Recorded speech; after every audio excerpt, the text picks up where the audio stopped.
Hello students, कैसे हो आप सब।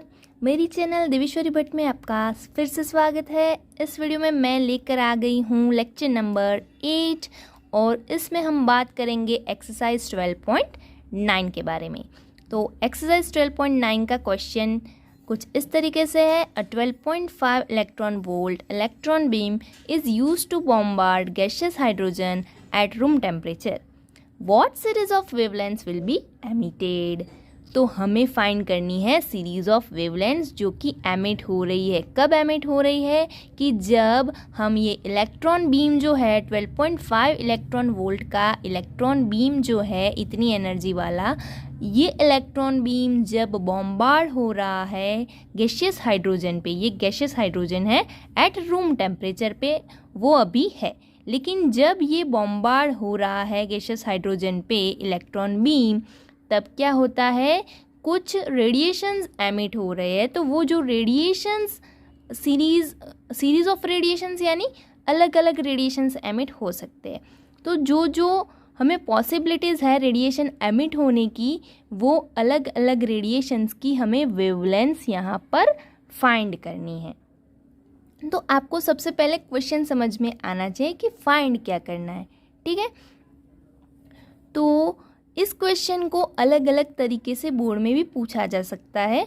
तो अगर यहाँ पर फ्रीक्वेंसी पूछी जाए वेवलेंथ की जगह पर, तो भी आप निकाल सकते हैं वेवलेंथ और फ्रीक्वेंसी के रिलेशन से, और वेवलेंथ की जगह पर वेव नंबर भी पूछा जा सकता है। तो बोर्ड एग्जाम में ट्विस्ट एंड टर्न्स आपको देखने को मिल सकते हैं, और एनर्जी भी आपको वैल्यू को चेंज करके रखा जाए। तो एनर्जी की वैल्यू भी चेंज यहाँ कर सकते हैं ये लोग, और फ्रीक्वेंसी फाइंड करने को बोल सकते हैं वेवलेंथ की जगह पर, और एल्स आपको वेव नंबर भी फाइंड करने का पूछ सकते हैं। एक और चेंज भी यहाँ कर सकते हैं, इलेक्ट्रॉन बीम की जगह पर कुछ और रेडिएशंस भी यहाँ लिख सकते हैं, जैसे कि अल्फा पार्टिकल एक्सेट्रा एक्सेट्रा, ठीक है। तो चलिए पहले क्वेश्चन को अच्छी तरह से समझ लेते हैं क्या करना है। एक ज़रूरी बात, अगर आपने अभी तक ये चैनल को सब्सक्राइब नहीं किया है तो जल्द से जल्द सब्सक्राइब कर दीजिए। अगर आपको ये वीडियो पसंद आ रही है तो वीडियो को लाइक करना ना भूलें और अपने फ्रेंड्स को शेयर करना ना भूलें।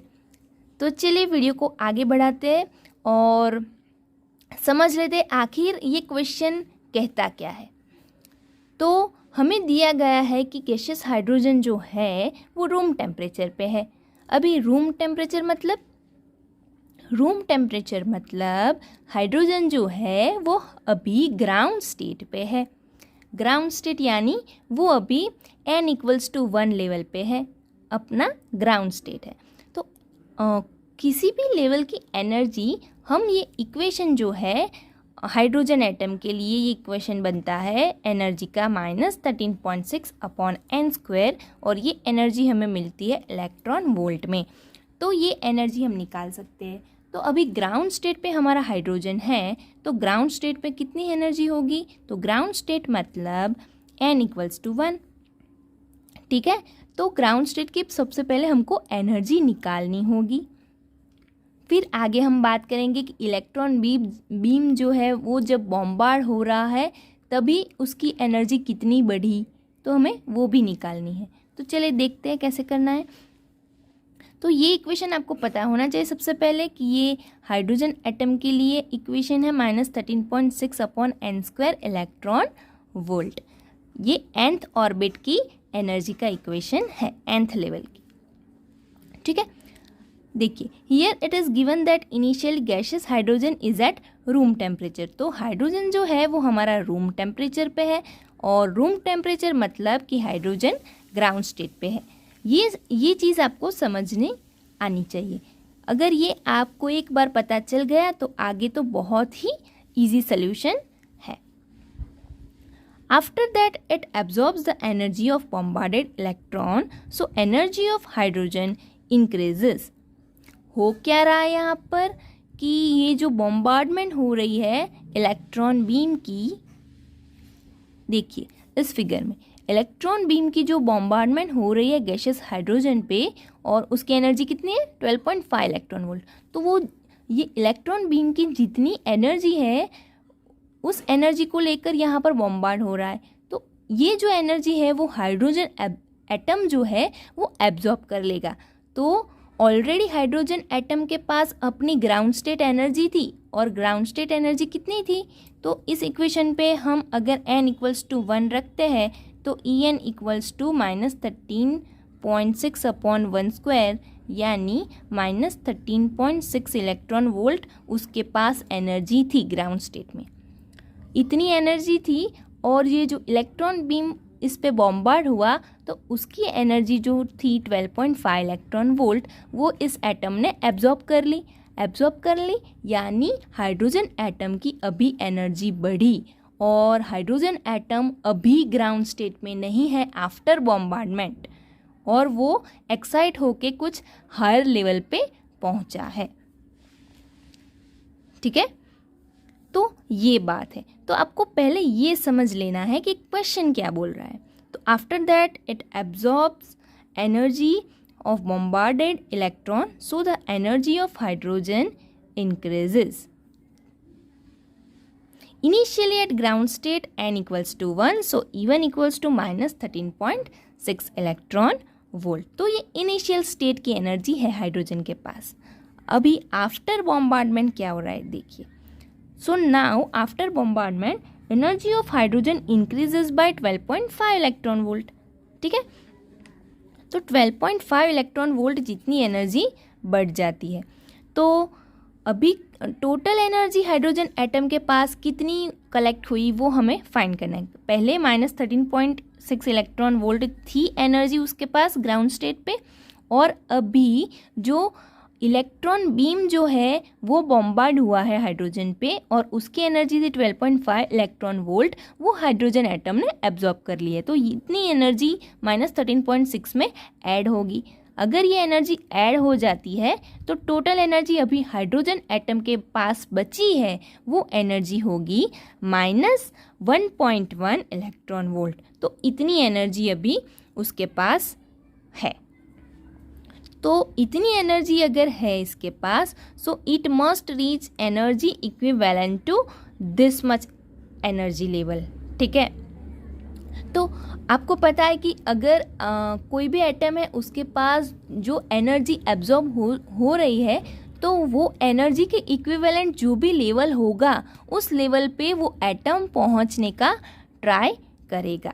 तो अभी इतनी एनर्जी इसको मिली है, तो इतनी एनर्जी के बराबर जो लेवल है एनर्जी लेवल, तो उस लेवल पे ये एटम पहुंचने का ट्राई करेगा। तो अभी ये हाइड्रोजन एटम जो है वो energy equivalent to -1.1 electron volt का जो भी लेवल होगा एनर्जी लेवल, वहाँ पर ये पहुँच सकता है।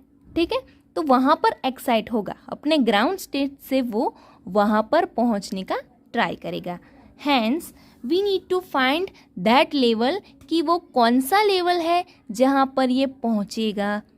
तो हमें लेवल फाइंड करना इजी है। हमारे पास ये इक्वेशन है, मैंने पहले ही भी आपको बोला कि energy of nth level is -13.6 upon n square, और ये है इलेक्ट्रॉन वोल्ट में level corresponding to the energy. तो ये इक्वेशन शो कर रहा है हमको कि इतनी एनर्जी होगी अगर ये n लेवल में है तभी।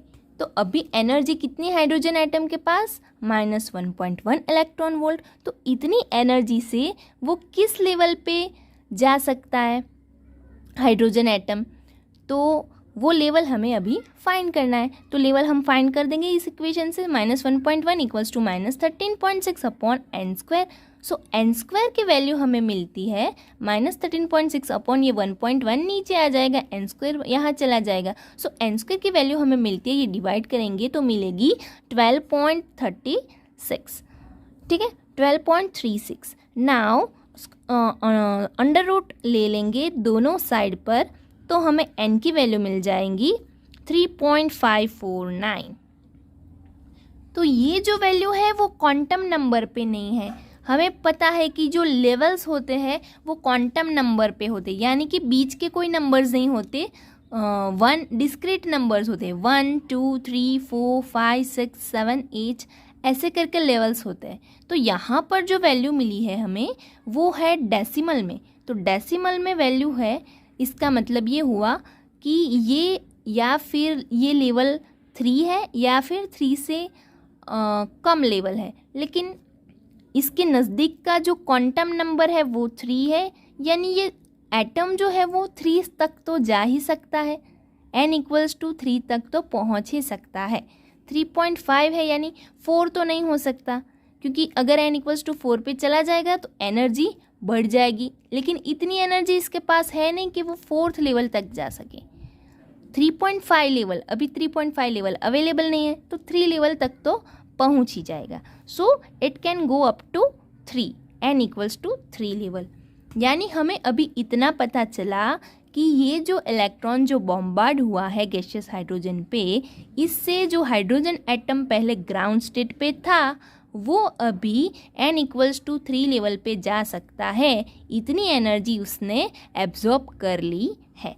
तो ये एनर्जी जो है 12.5 इलेक्ट्रॉन वोल्ट जो एब्जॉर्ब की, उससे उसकी एनर्जी बढ़ी और कितनी हो गई -1.1 इलेक्ट्रॉन वोल्ट। और -1.1 इलेक्ट्रॉन वोल्ट एनर्जी बढ़ने से वो n=3 पे तो पहुंच ही गया। This means with the energy increase by 12.5 electron volt, hydrogen atom can excite up to n=3 level. ठीक है, तो अभी हम ये एनर्जी डायग्राम से समझते हैं। तो ये मैंने एनर्जी डायग्राम ड्रॉ किया है। तो देखिए, पहले जो हाइड्रोजन एटम था ग्राउंड स्टेट पे, ये हमारा ग्राउंड स्टेट लेवल है n=1। तो पहले हाइड्रोजन एटम का जो इलेक्ट्रॉन है वो यहीं पर था ग्राउंड स्टेट पर। अभी क्या होता है कि एनर्जी इसको मिल रही है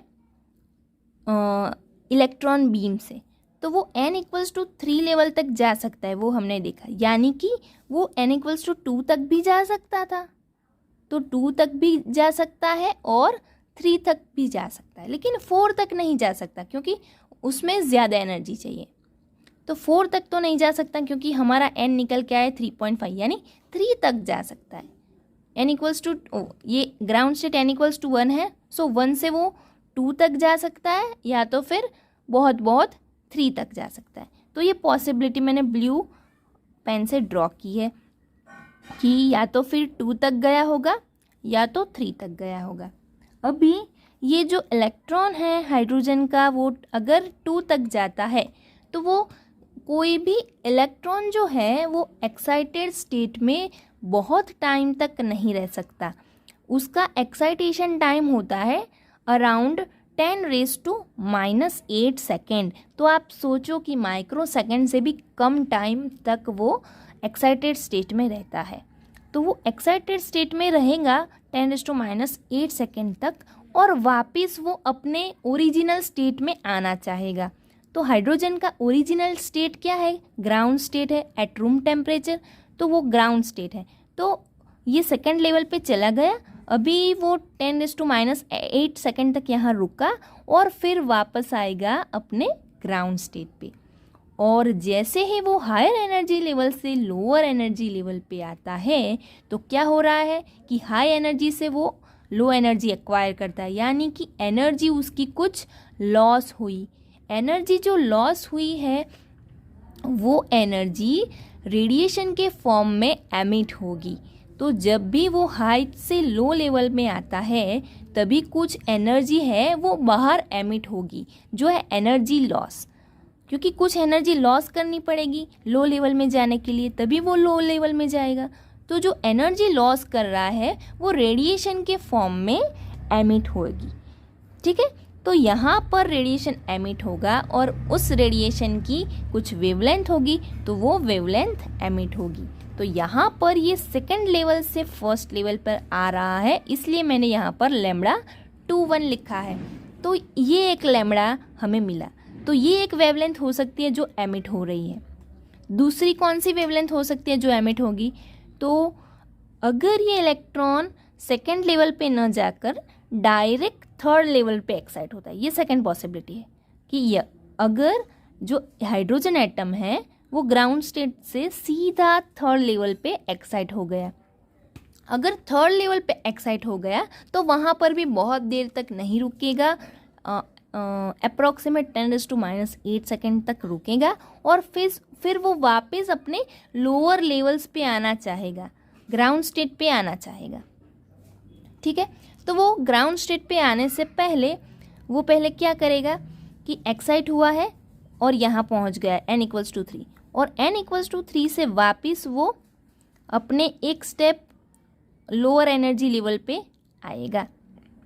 तो n=3 से वो वापस n=2 पे आता है, लेकिन यहाँ आकर भी वो अनकंफर्टेबल महसूस कर रहा है, तो यहाँ भी स्टेडी तो नहीं है।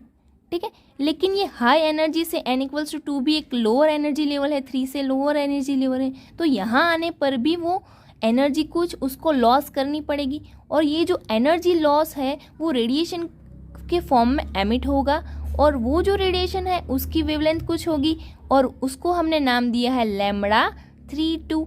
32 क्यों? क्योंकि 3 से 2 तक आने में जो एनर्जी लिबरेट हो रही है वो एनर्जी की रेडिएशन की वेवलेंथ λ32।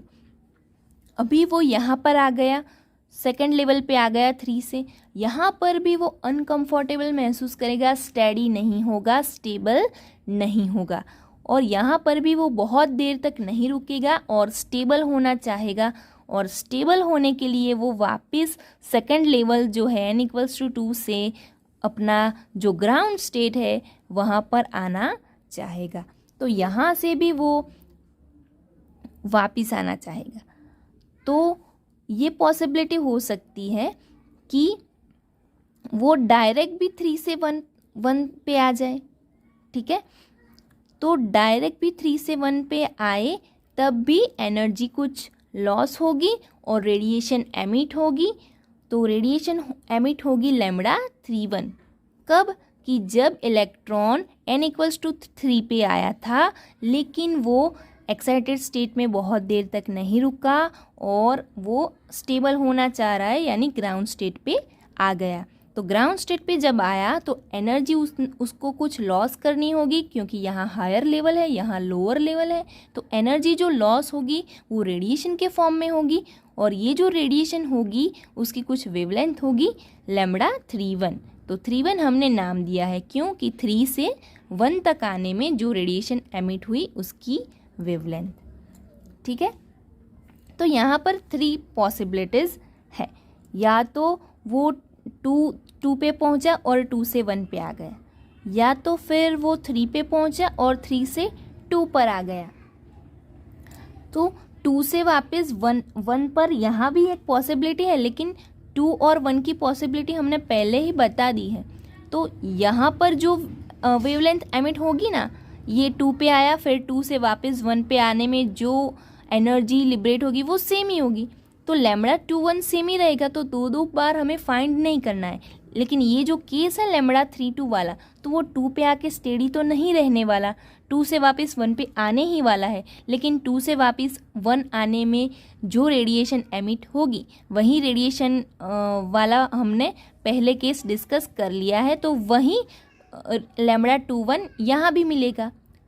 तो सेम ही मिलने वाला है, तो 2 बार क्यों फाइंड करें। इसलिए हम यहाँ पर ये 3 वेवलेंथ्स फाइंड करेंगे कि 3 से 2 तक वापस आ गया, अगर 3 पे पहुँचा लेकिन 3 से पहले 2 पे आया तो वहाँ पर एक वेवलेंथ उसने एमिट की, और 3 से डायरेक्ट 1 पर आ गया, 3 पे चला गया था और 3 से वापस उसने ग्राउंड स्टेट एक्वायर कर लिया, तो वहाँ पर भी एक वेवलेंथ एमिट करेगा। तो ये 3 वेवलेंथ्स जो है ये हमें इस क्वेश्चन में फाइंड करनी है।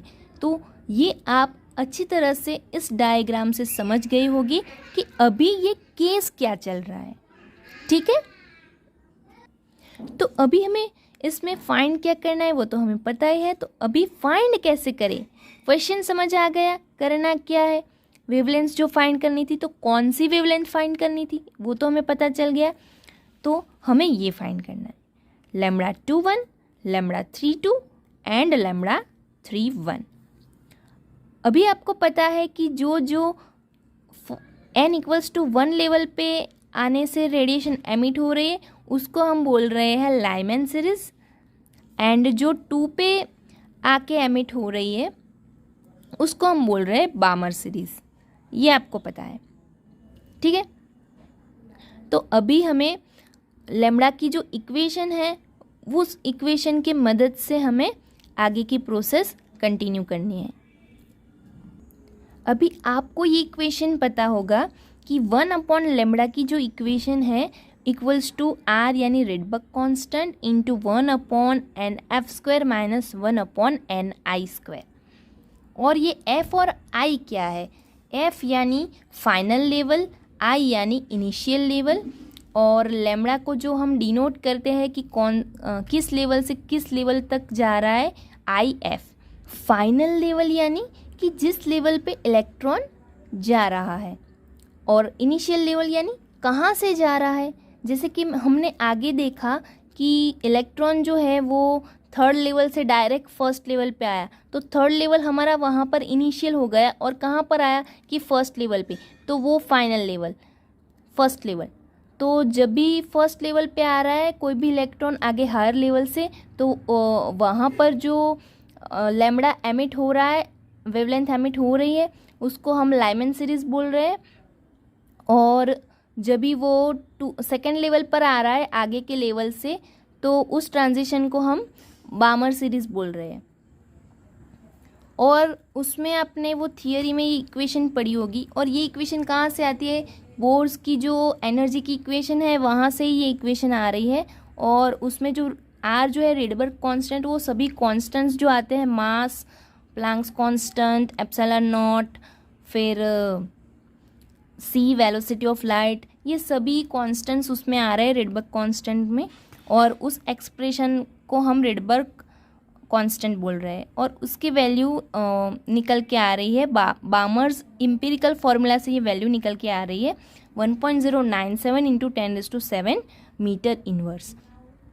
तो इस इक्वेशन में हम सभी वैल्यूज़ रखेंगे और इजीली हम लैम्ब्डा फाइंड कर सकते हैं। तो पहले आपको करना क्या है कि ये इक्वेशन याद रखनी है, 1/λ की इक्वेशन है। 1/λ equals to R into 1/nf² minus 1/ni²। पहले nf आएगा फिर ni आएगा, और nf क्या है कि कहाँ से कहाँ जा रहा है। तो जो लास्ट डेस्टिनेशन है वो फाइनल है, जैसे कि 2 से 1 में आ रहा है तो 1 जो है वो फाइनल है। तो यहाँ पर जो फाइनल है ना वो कम लेवल ही होगा, क्योंकि हाई से लोअर लेवल में आएगा ना इलेक्ट्रॉन, सो फाइनल जो है वो कम नंबर वाला ही होगा। और इनिशियल लेवल हमेशा हायर लेवल होगा, और फाइनल लेवल है वो लोअर लेवल होने वाला है। अभी हम क्या करेंगे कि ये जो इक्वेशन है उसको अच्छे ढंग से लैम्ब्डा में ही रिप्रेजेंट करेंगे। ये 1/λ है ना, तो ये इक्वेशन से हम पहले लैम्ब्डा फाइंड कर लेते हैं। कई लोग क्या करते हैं, ये इक्वेशन को ही लैम्ब्डा मान लेते हैं। ये इक्वेशन लैम्ब्डा का नहीं है, ये इक्वेशन 1/λ का है। तो इस इक्वेशन से हम पहले लैम्ब्डा का फॉर्मेट निकाल लेंगे। तो लैम्ब्डा का फॉर्मेट कैसे निकालेंगे? तो पहले ये जो इक्वेशन है उसमें हम एलसीएम ले लेंगे। एलसीएम लेंगे तो यहाँ पर क्रॉस मल्टीप्लाई होगी वैल्यूज़, ni² माइनस nf² होगा, ni² माइनस nf², और नीचे जो डिनोमिनेटर की 2 वैल्यूज़ है वो अंदर अंदर मल्टीप्लाई हो जाएगी। तो मल्टीप्लाई होने से ni² nf² बन जाएगा। सो ऊपर आएगा ni² minus nf² upon ni² nf²। सो ये एक फॉर्म हमें मिल गया एलसीएम लेने से। तो अभी हम इस इक्वेशन में 1/λ से लैम्ब्डा निकाल सकते हैं। तो 1/λ से लैम्ब्डा निकालने के लिए क्या करना है कि लैम्ब्डा यहाँ डिनोमिनेटर में है, तो सामने वाले पार्ट में जो डिनोमिनेटर की वैल्यू है वो ऊपर आएगी। अगर हमें लैम्ब्डा फाइंड करना है तो लैम्ब्डा फाइंड करना है तो डिनोमिनेटर की वैल्यू ऊपर और न्यूमरेटर की वैल्यू नीचे। क्यों ऐसा करना है? क्योंकि 1/λ को हम λ/1 में कन्वर्ट करने जा रहे हैं। सो λ/1 इक्वल्स टू लैम्ब्डा। सो λ/1 में कन्वर्ट करेंगे तो जो डिनोमिनेटर है वो हमारा न्यूमरेटर बन जाएगा, और जो यहाँ पर न्यूमरेटर है वो यहाँ पर डिनोमिनेटर बन जाएगा। तो लैम्ब्डा की वैल्यू आपको निकालने के लिए क्या करना है कि यहाँ पर डिनोमिनेटर को हाइड कर देना है, और जो न्यूमरेटर दिखता है उसे आपको नीचे रखना है, और जो न्यूमरेटर है उसको आपको डिनोमिनेटर में रखना है, और जो डिनोमिनेटर है उसको न्यूमरेटर में रखना है। तो अभी लैम्बडा के सामने यहाँ क्या दिख रहा है डिनोमिनेटर में, इस तरफ ni² nf²। So lambda equals to जो यहाँ दिख रहा है वो हमें यहाँ लिखना है ni² nf² अपॉन ऊपर जो वैल्यू है वो r इंटू ni² nf²। यहाँ पर भी कई लोग क्या भूल कर रहे हैं, ये जो r है उसको यहाँ लिख देते हैं। तो r तो ऊपर है न्यूमरेटर में, तो लैम्बडा फाइंड करेंगे तो ये r जो न्यूमरेटर में था वो डिनोमिनेटर में चला जाएगा।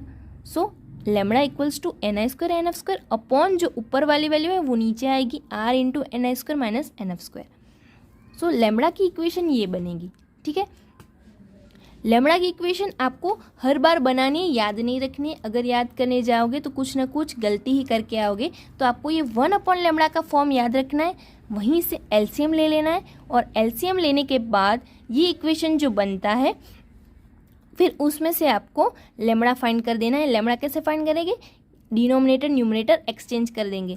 ठीक है, जो नीचे था ऊपर आ गया और जो ऊपर था ये r ऊपर वाला हिस्सा है, तो जो ni² nf² वाला पार्ट है उसके साथ r मल्टीप्लाई होगा तो वो डिनोमिनेटर में आ जाएगा। तो ये आपको याद रखना है। अभी आपको हर बार जब भी क्वेश्चन में ये पूछे तो इस तरह से पहले ये फॉर्म लिखना है, इसको रिडबर्ग फॉर्मूला भी बोलते हैं। तो ये रिडबर्ग फॉर्मूला पहले लिखनी है, फिर आपको क्या करना है, फाइंड करना है ये लैम्बडा।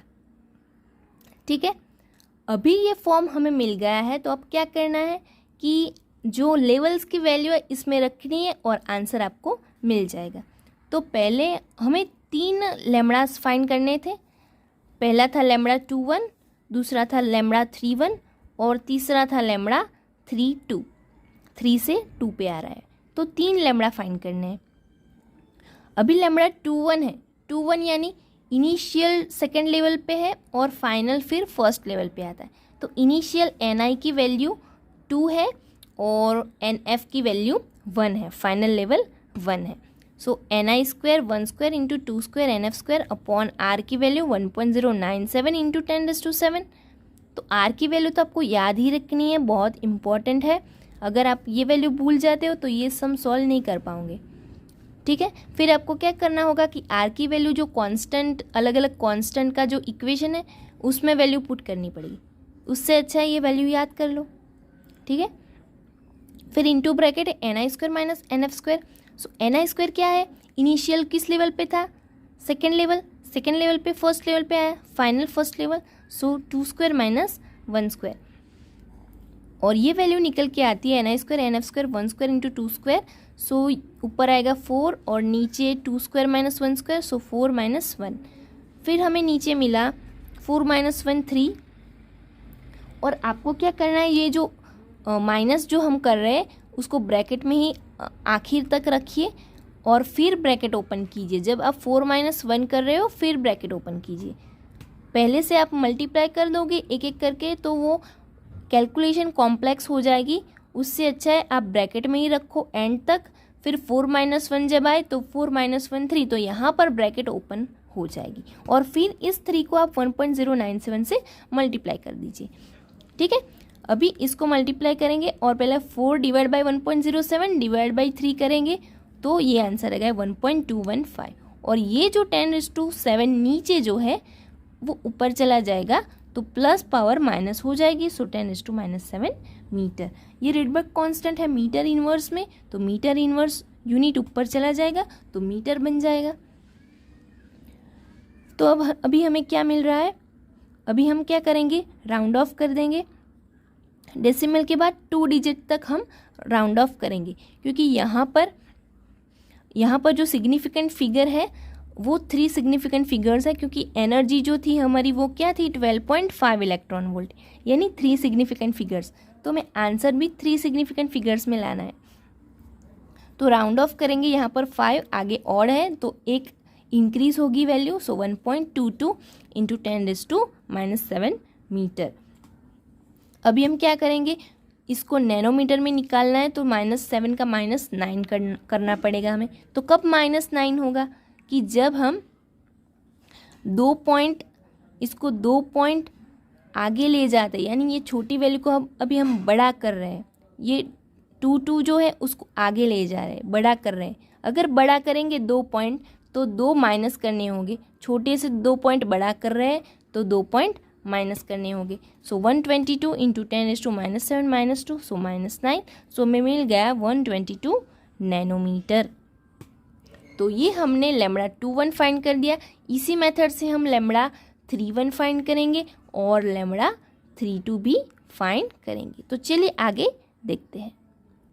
तो λ31 फाइंड करने में क्या करना है आपको, 31 यानी कि जब इलेक्ट्रॉन थर्ड लेवल से डायरेक्ट 1 पर आता है तभी कौन सी वेवलेंथ एमिट हो रही है, कौन सी रेडिएशन एमिट हो रही है। तो यहाँ पर इनिशियल लेवल क्या है, थर्ड, और फाइनल लेवल क्या है, 1।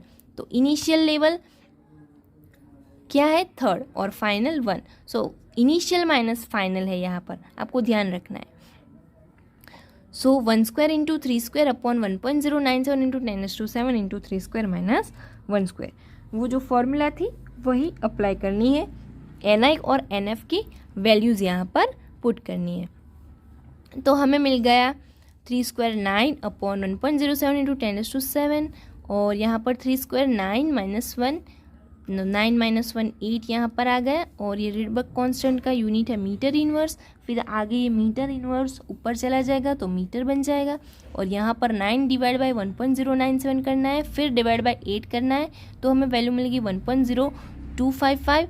और ये 10⁻7 जो है वो ऊपर चला जाएगा तो प्लस पावर माइनस हो जाएगी। So 10⁻7 metre. अभी हमें राउंड ऑफ करना है up to 3 significant figures. So 3 significant figures तक राउंड ऑफ करेंगे।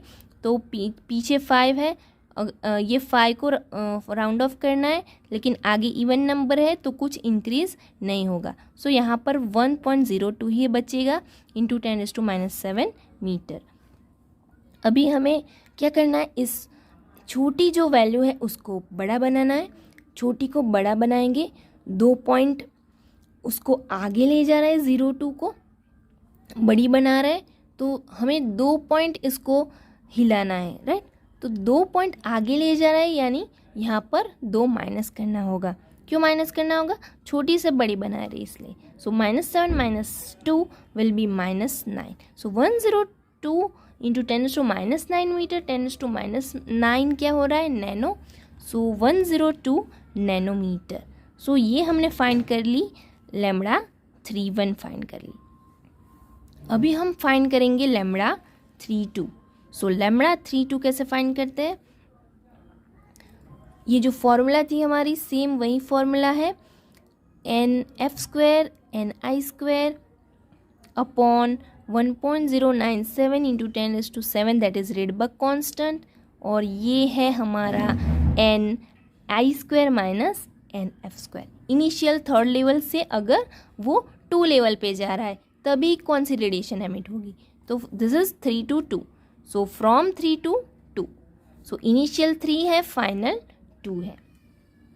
तो 2² 4, 3² 9, ये है रिडबर्ग कांस्टेंट की वैल्यू 1.097 इंटू 10⁻⁷, 3² 9, 2² 4, सो 9 - 4, और मीटर इनवर्स रिडबर्ग कांस्टेंट का यूनिट।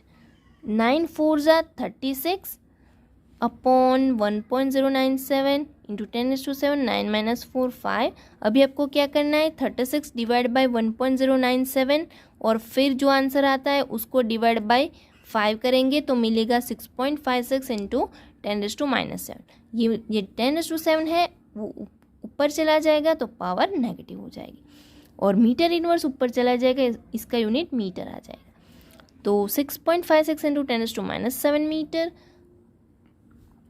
मैंने पहले से ही राउंड ऑफ करके यहाँ पर लिख दिया 6.56। आगे कुछ डिजिट्स आ रहे थे लेकिन मैंने 3 डिजिट तक, 3 सिग्निफिकेंट फिगर्स तक राउंड ऑफ कर दिया है। अभी क्या करना है, 656, इस छोटी वैल्यू को हमने बड़ी बना दिया। कितनी बड़ी बनाया, 2 पॉइंट बड़ी बनाया, ठीक है, 2 पॉइंट बड़ी बनाया, इसलिए यहाँ पर 2 माइनस करना होगा। 656 into 10⁻⁻7 - 2 which is -9। So 10⁻⁻9 is nano, so nanometer. So λ32 का आंसर आ जाता है 656 नैनोमीटर। तो यहाँ पर ये एग्जाम्पल ख़त्म होता है, लेकिन आपको क्या करना है, होमवर्क में सेम यही एग्जाम्पल लेना है। इसमें आपको लैम्बडा वेवलेंथ नहीं फाइंड करनी है, लेकिन आपको फ्रीक्वेंसी फाइंड करनी है एंड वेव नंबर्स जो एमिट हो रहे हैं वही फाइंड करने हैं। तो लैम्बडा के कॉरस्पॉन्डिंग्स आप फ्रीक्वेंसी निकाल लीजिए। लैम्बडा 21 जो निकाला है वहाँ से आप फ्रीक्वेंसी और लैम्बडा का रिलेशन निकालिए और वहाँ से F21 फिर F31 F32 निकालिए, फिर वेव नंबर V21 V31 और V32 निकालिए। तो वीडियो ख़त्म होने से पहले आपको मैं एक टिप दे दूँ कि टिप क्या है कि आपको अगर कन्फ्यूजन हो रहा है कि NI पे कौन सा लेवल लेना है और NF पे कौन सा लेवल लेना है, तो आपको एक काम करना है कि ये जो लैम्बडा की इक्वेशन आपको मिल रही है, यहाँ से 1/लैम्बडा से आप लैम्बडा की इक्वेशन जब निकाल रहे हो तब आपको ब्रैकेट में ये टर्म देखने को मिलती है NI² माइनस NF²। तो आपको NI और NF इस तरीके से लेना है कि ये ब्रैकेट जो है इसकी वैल्यू पॉजिटिव या आए, यानी कि जो पहला नंबर होगा वो बड़ा वाला होगा और दूसरा नंबर होगा वो छोटा वाला होगा। कब? कि आप जब लैम्बडा की फॉर्मूला निकाल लो और यहाँ पर जो नीचे डिनोमिनेटर में ब्रैकेट में जो भी वैल्यू मिले उस वैल्यू में जो फर्स्ट जो n है वो बड़ा वाला होना चाहिए और सेकंड n है वो छोटा वाला होना चाहिए, क्योंकि ये ब्रैकेट का आंसर पॉजिटिव मिलना चाहिए। तो ये एक टिप है, तो आपको कंफ्यूज नहीं होना है, आपको ये टिप अप्लाई कर देनी है।